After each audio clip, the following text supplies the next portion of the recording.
welcome to Keen Yoga Podcast again. Another week goes by. Hope you're getting through winter okay if you're in the Northern Hemispheres. And if you're not, hope you're enjoying summer or something like that. Well, today is a solo episode, as perhaps you've guessed already. And we're going to talk about Surya Namaskar, so don't leave yet. The practices of Surya Namaskar and how, funnily enough, they're not actually part of the Asana series. Surya Namaskar is its own practice. But before we do that, I just wanted to refer to our back catalogue. Have a look at them.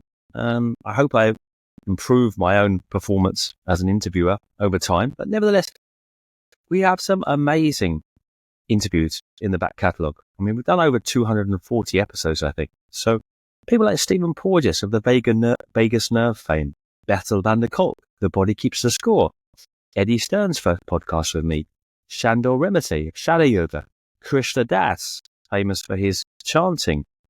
I mean, so many people who I've interviewed back in, 1 year, 2 years, or 4 or 5 years. I think we started the podcast around April 2020. So quite a long time ago. We started at the start of COVID. If you don't know the story, Teresa, my wife, told me to start the podcast, and I respect orders. And I knew straight away it was a good idea. And it was at the time of COVID, so everyone was around, just sitting around, twiddling their fingers, thinking, what the hell is going on, and what do we do now? And it was easy to get interviews. Right? Everyone wanted to get online and do something. Now it's a different story, but luckily we have quite a popular podcast, so it's easy to get interviews now. So I'm very fortunate in that matter that when I read a book or when I find something interesting online, I can often get the person to talk to me. That is an amazing situation. Imagine you read a book and you have loads of questions and you can actually talk to the author.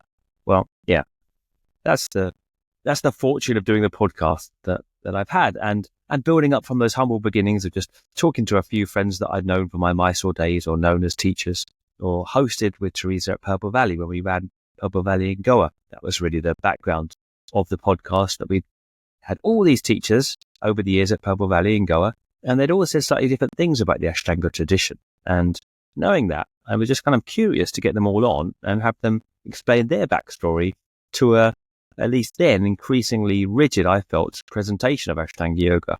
And when you talk to the old teachers, it certainly wasn't like that for them. So that was the origins of the podcast. And then latterly, I've tried to kind of nuance it and spread out and not just be talking to Ashtanga teachers alone and talking to different yoga practitioners and all kinds of related people in varied disciplines. So I hope you enjoyed it. And as always, if you have any tips or recommendations for guests, then please let me know. Always looking for interesting new subjects that do branch out and expand the dialogue from the narrow margins, let's say, of Ashtanga Yoga. Anyway, back to the podcast today, and that's Surya Namaskar. Now, when I learnt yoga practices, even in Iyengar, when I started with Iyengar yoga, Surya Namaskar was treated as the kind of warm-up. Now, I believe that BKS Iyengar said that himself. Surya Namaskar is the warm-up. And that kind of echoes Dr. Sharma, who practiced with Krishnamacharya, and I think I quoted him before, saying that all the boys had to practice Surya Namaskar. Once they'd done that, they were free to practice Hatha Yoga, the asanas in the Mysore Palace, in the way that suited them. So similarly, Krishnamacharya seems to have used Surya Namaskar again as a warm-up. And I believe Elliot Goldberg in his book Modern Path of Yoga states himself that at the time Krishnamacharya started those classes, there was already a class of Surya Namaskar going on. Yeah, a class in the Mysore Palace just practicing the Surya Namaskars. So where did the practice come from if it's a separate practice to asana? And indeed, we don't find Surya Namaskar, by the way, in any classical yoga text on asana. So no tantric text, not the Sri Tattva Nidhi, or the Hatha Abhyasa Padati, or the Chintamani that Jason Birch was on talking about last week. All those texts, dating probably from the Hatha Pradipika, really, the 1570, believe, correct me if I'm wrong. No, it was earlier than that. The Hatha Pradipika will be in the 1400s, the 1350, I think. Anyway, from that time and even before, when the tantric texts are promoting asanas, they're not at any point detailing the Surya Namaskar practice.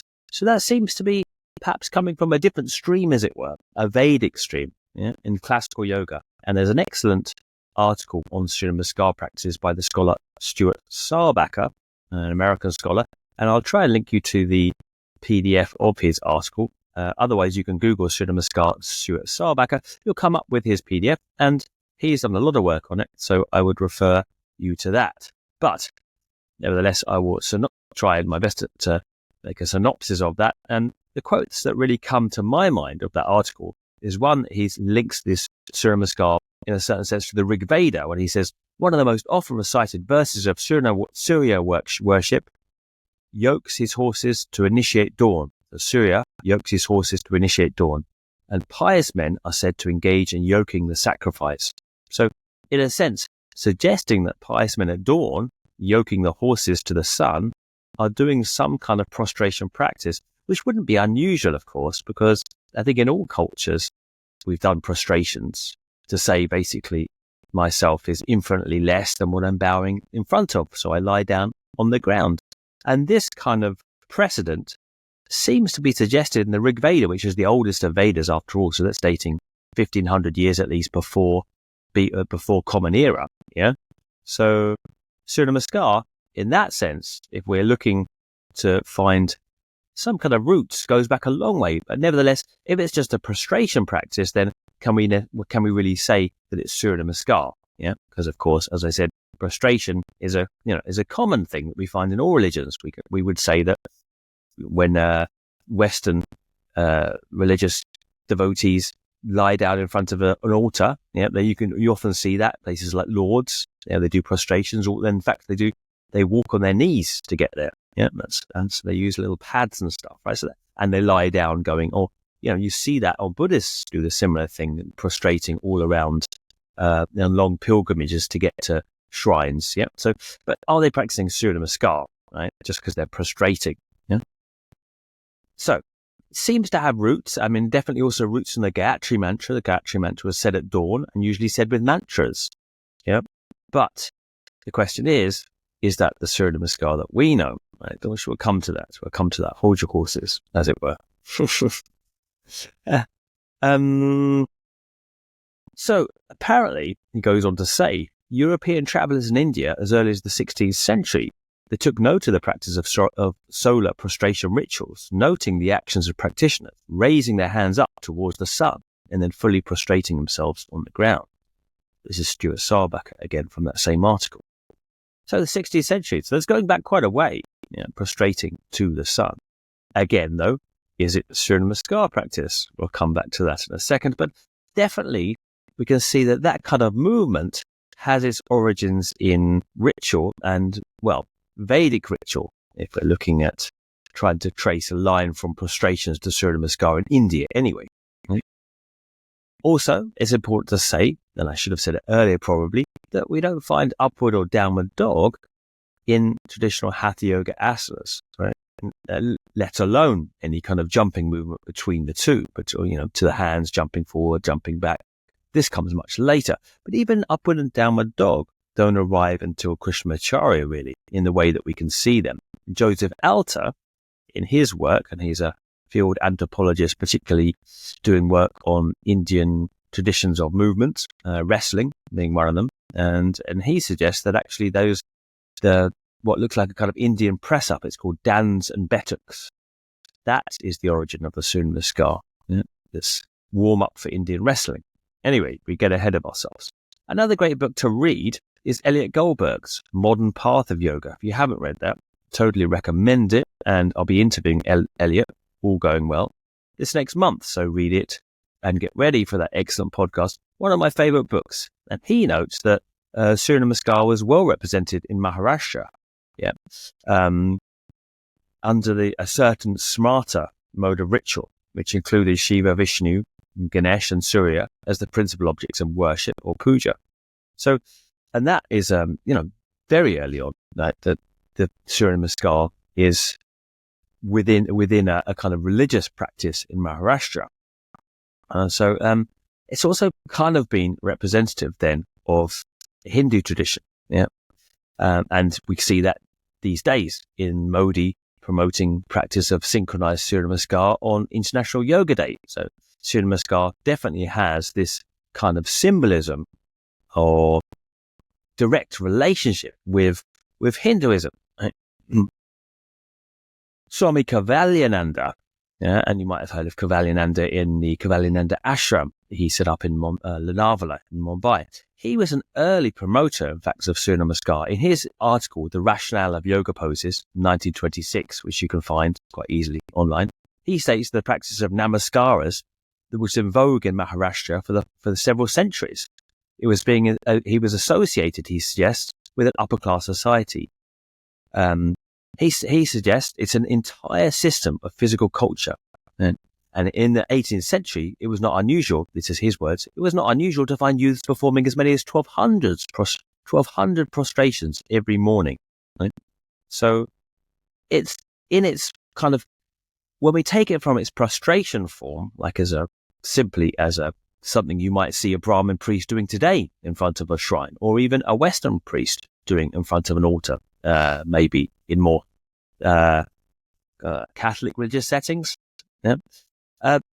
We don't see that element of physical fitness that's coming in and particularly in Maharashtra, the state of Maharashtra, from probably the 1600s onwards, that it's also used synonymously with a fitness element, or at least a body conditioning element. So this is kind of interesting, right? Because he's the religious on one hand, coming into the quasi-religious. I say quasi because it's physical as a physical, but it's also related to something else as well. And then also, as in, it's not just simply a physical practice, it's done with a different intention. Right?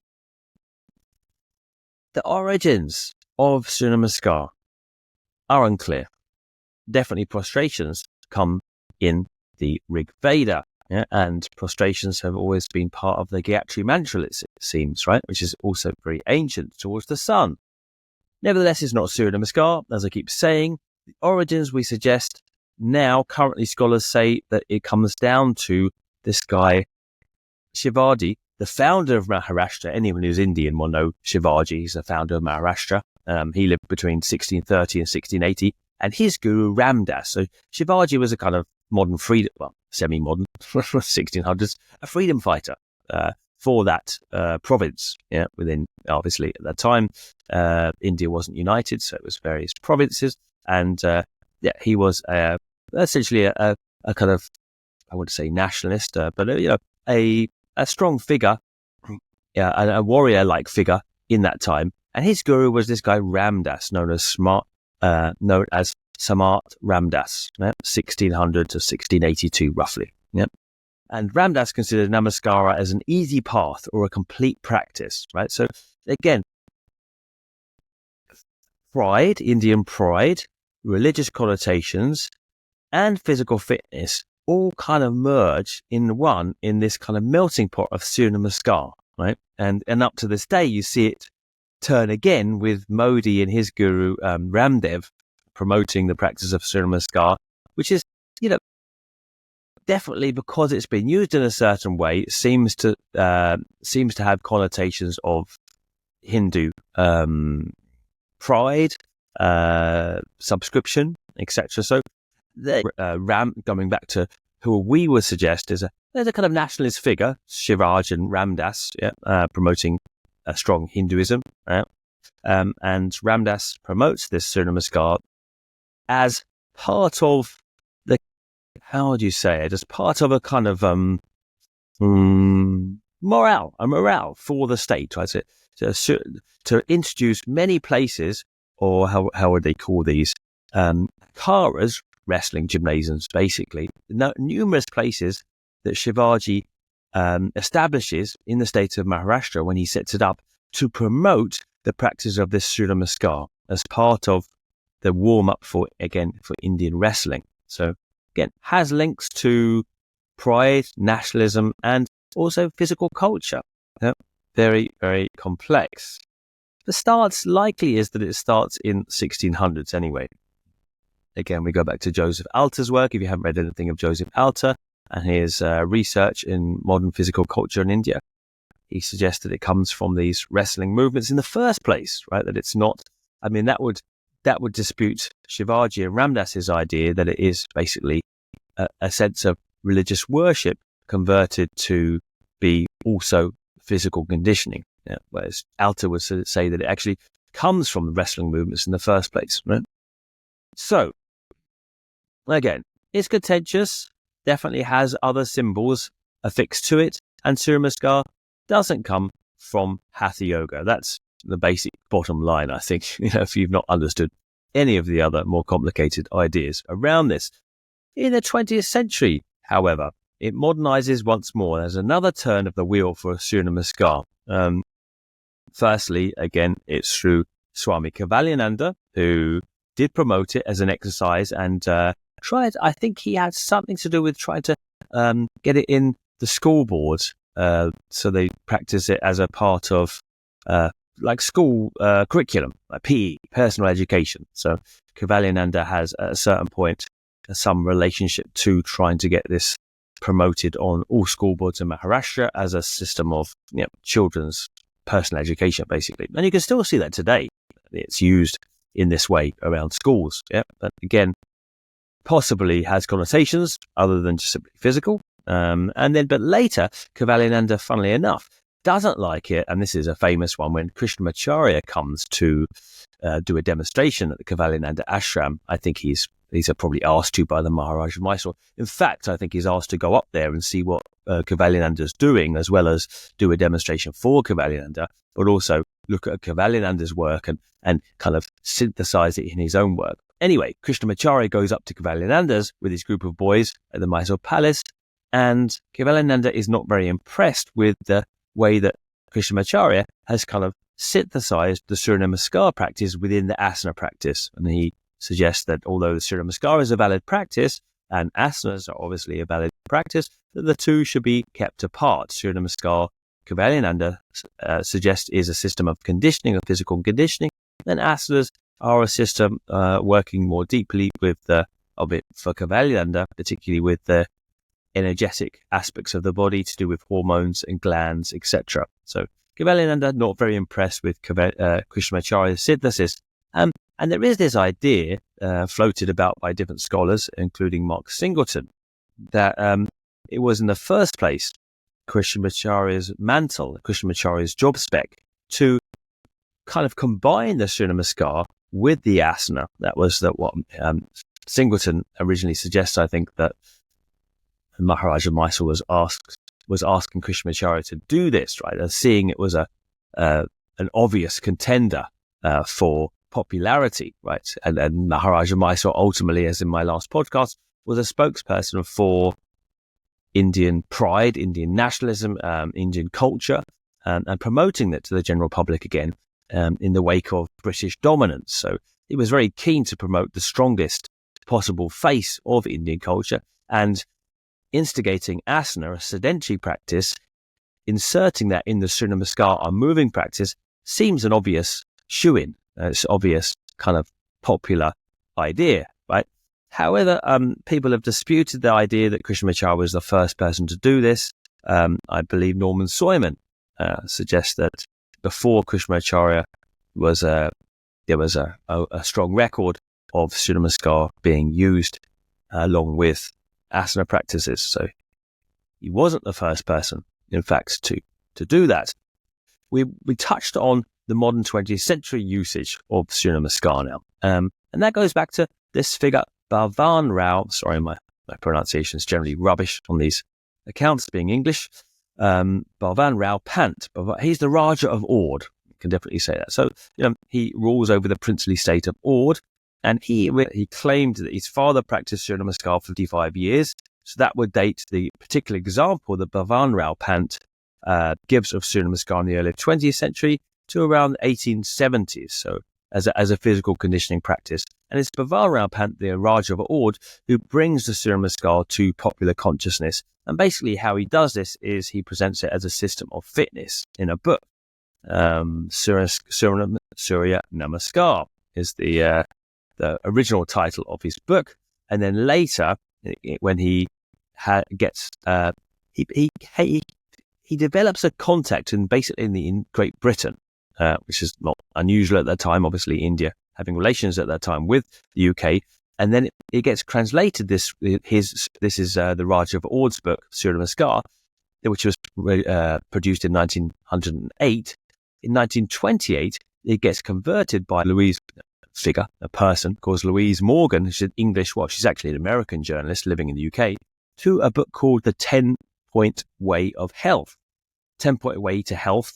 And Louise Morgan releases that in the UK. So before Hatha Yoga becomes popular in the UK, actually it's the Surya Namaskar that gains popularity in the UK. And that's due to this figure, Bhavan Rao Pant, the Raja of Ord, who we could possibly call him the father of the modern sun salutation, in as much as he takes a practice which is, let's say, sloppier, basically. He makes it more challenging. He finesses the movements, right? And that's why we could say, previously, the prostration practice isn't quite the Surya Namaskars of today.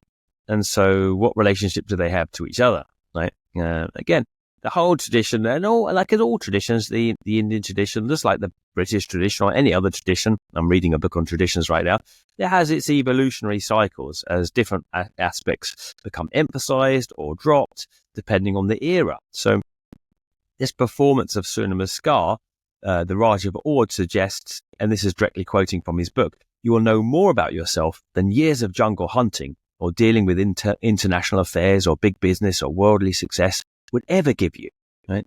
So it is interesting because both the Raja of Ord adopts the Surya Namaskar practice after being disappointed basically by Western calisthenics. I think he's got Eugene Sandoz. Eugene Sandoz was a bodybuilder who I think Mark Singleton quotes in his book Yoga Body, and he's got Sandoz kit. He has a certain dumbbell kit and his workout regime, and the Raja of Ord says, I'm not having results. So he goes back to Indian culture. He finds the Surya Namaskar practice, who he suggests was taught by his father to him, and he kind of finesses it and makes it into a workout. And he does many, many rounds of this, hundreds of rounds of it before dawn every day. He also, this is the Raja of Ord again, he also does it with mantra. Traditionally, Surya Namaskar is done with mantra, which is where you get the idea in the first place, really, of Krishnamacharya's idea of vinyasa, special placement.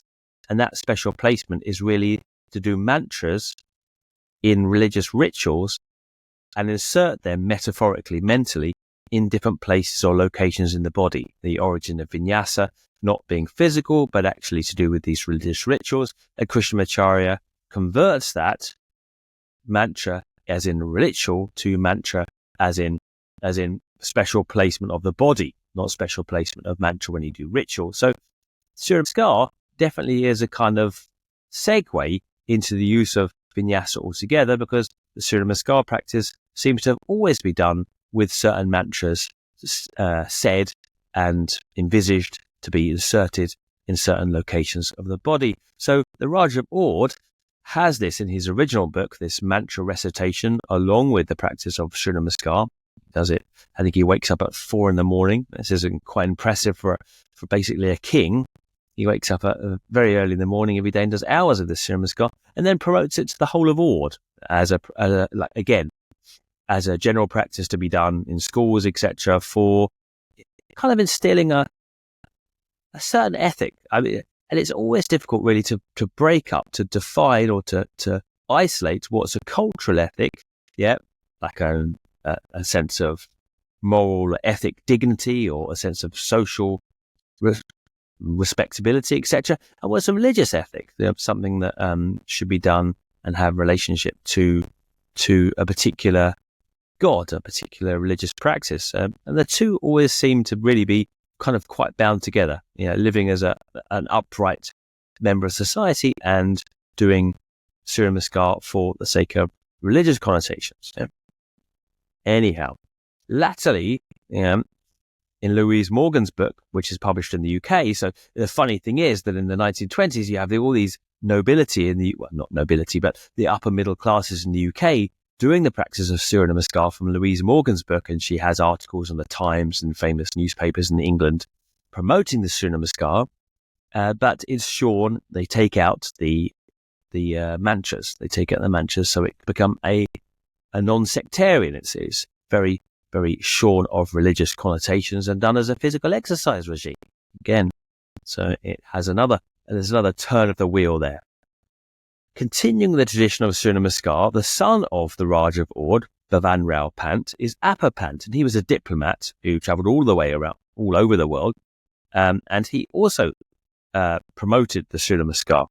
The interesting thing is that it's then not just religious, but it's then a way to find yourself or to kind of develop certain sense of psychological kind of understanding of oneself. Yeah, it becomes this introspection. The practice of Surya Namaskar becomes a practice of not only worship but personal introspection, which we also see obviously creeping into yoga, whereas pre-20th century yoga is done as a way to find God. Post-20th century yoga is done as a way to find self, which obviously is a tough subject because self and God obviously have an interrelation, but shorn of those religious inspirations, in the 20th century, yoga tends to be done as a way to find a deeper connection to oneself as we know it, not as one's universal self. Right? Again, going back to, so Appa Pant continues that promotion of Surya Namaskar over many years from the 1950s, I think, as a full-blown practice, a complete practice in itself. Bhavanrao Pant, again to quote him, says, "There will shortly be produced a type of humanity that should excel in body, mind and soul, any that earth has brought forth before, and shall set a new standard for the race." So that in the quote from the early 1900s definitely seems to suggest a kind of rather nationalist flavour in Surya Namaskar. Again, really, really different uses of Surya Namaskar, from playground calisthenics to condition a physical culture in kids to the strongly nationalist and religious flavours of Surya Namaskar. Norman Soyman, returning to the great Norman Soyman and his book, The Traditions of the Mysore Palace, again suggests in the Mysore Palace government was the first to take up the cause of indigenous physical culture as early as 1919, with a full-time organiser, Krishna Rao, appointed to oversee its development. And at that point, I think I've mentioned before, Surya Namaskar was on the curriculum, just simply the practice of Surya Namaskar on its own. Right? And that's where we have the idea of Mark Singleton saying that it was Krishnamacharya who synthesized Surya Namaskar and Asana together under the instruction of the Maharaja of Mysore. But that doesn't seem to be holding water currently. Now to return finally to Appa Pant, when he writes, and this is the son of the Bhavanrao Pant, and the quote, the rather nationalist quote that I just gave, Appa Pant, a rather more modern figure, writes, "Well, Surya Namaskar creates a restricted and concentrated field of experiment in which you operate for the first time, being in order to facilitate your realizing of the real. Thus, Surya Namaskar can be an instrument or a path to this realization."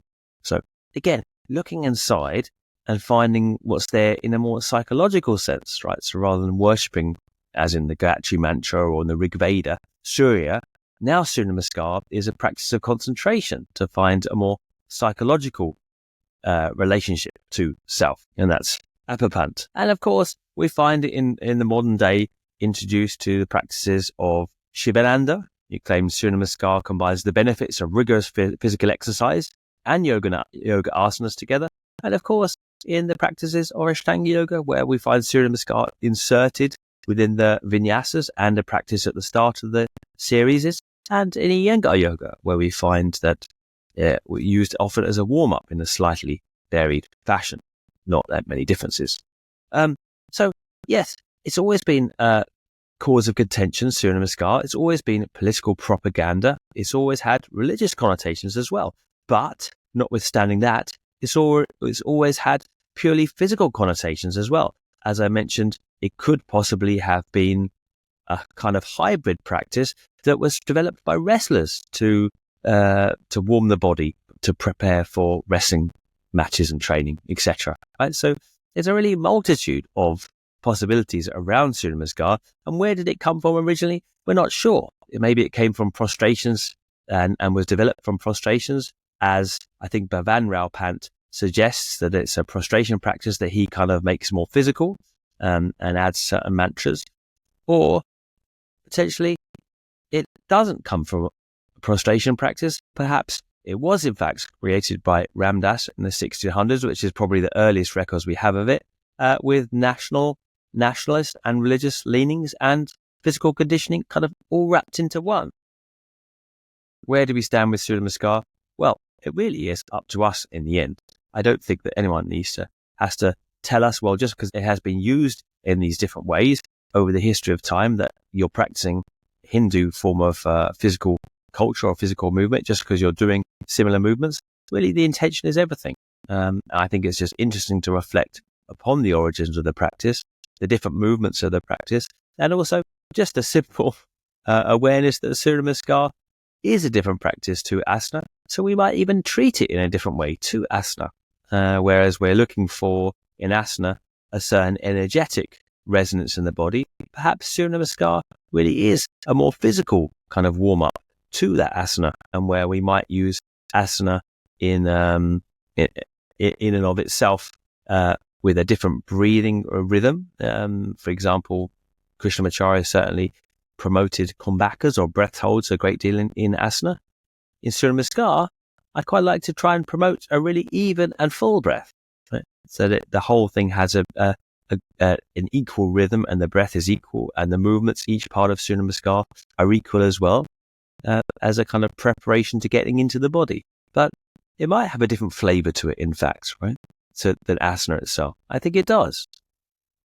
Ultimately, it's up to you to decide, to make your own relationship to it. And to do that, to make those informed choices, I think we always have to look at the context as well. Look at the context and the nuance around the context. And by doing so, we really can develop a kind of a richer, I think, and a more connected practice altogether, really. So it doesn't in any way denigrate or undermine these practices, I think, by understanding their varied uses over the time, their varied evolution, and the political context and any other context happening around their uses at the time, and how that affected how they developed.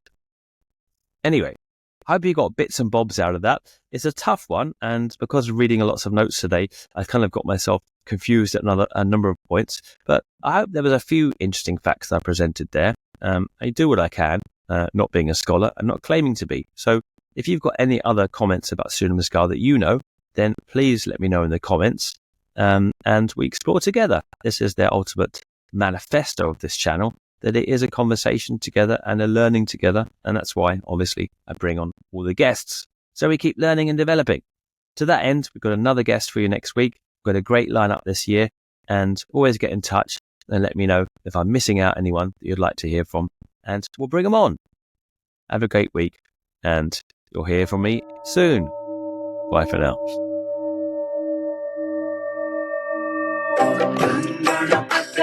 Namo Namah Shri Siddhi Vinayak Namo Namah